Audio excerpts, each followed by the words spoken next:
Hello everyone, I'm Kathy C. Patterson, in case we haven't met.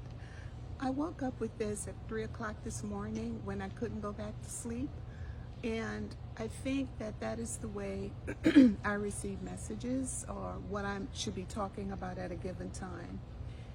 I just want to talk just for a brief moment about giving yourself grace.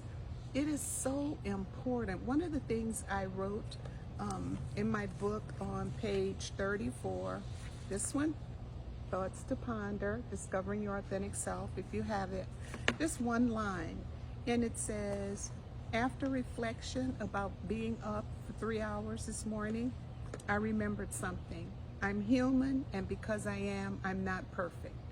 I think that in my discovery of trying to figure out who I am and to be authentic with that, I've come to the realization that I've made decisions in my life that were not good ones. They just weren't.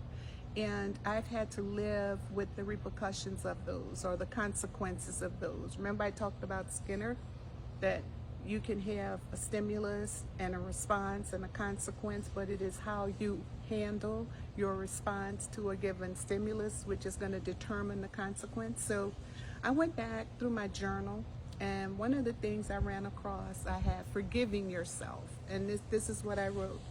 Forgive yourself for not knowing better at the time. You did what you knew how to do. I've had to forgive other people, and I realized, okay, I'm forgiving them because they didn't know how to do it better at the time.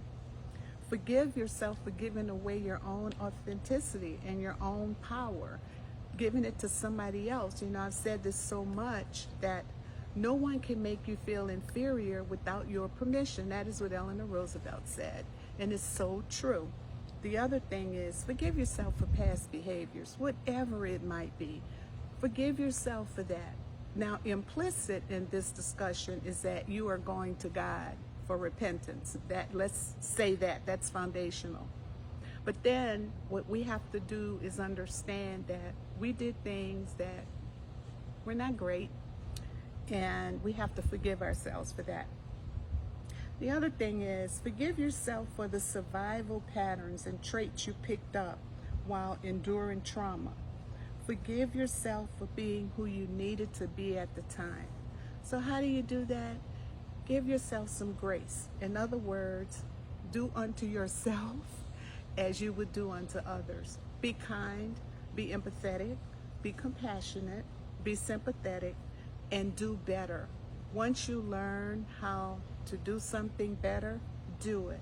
And then that way you can extend grace to yourself. And in the meantime, you're going to be extending grace to somebody else, because what you recognize real fast is that in any relationship, people will always bring their baggage to the relationship, be it a love interest, be it a friend, a coworker, whatever it is. The person at Starbucks who gives you, you get your coffee from the barista, whoever it is, it doesn't matter. Everybody has something that they have gone through, and sometimes the decisions that they made has caused them to live in a reality that they don't really want. So that's all I have to say.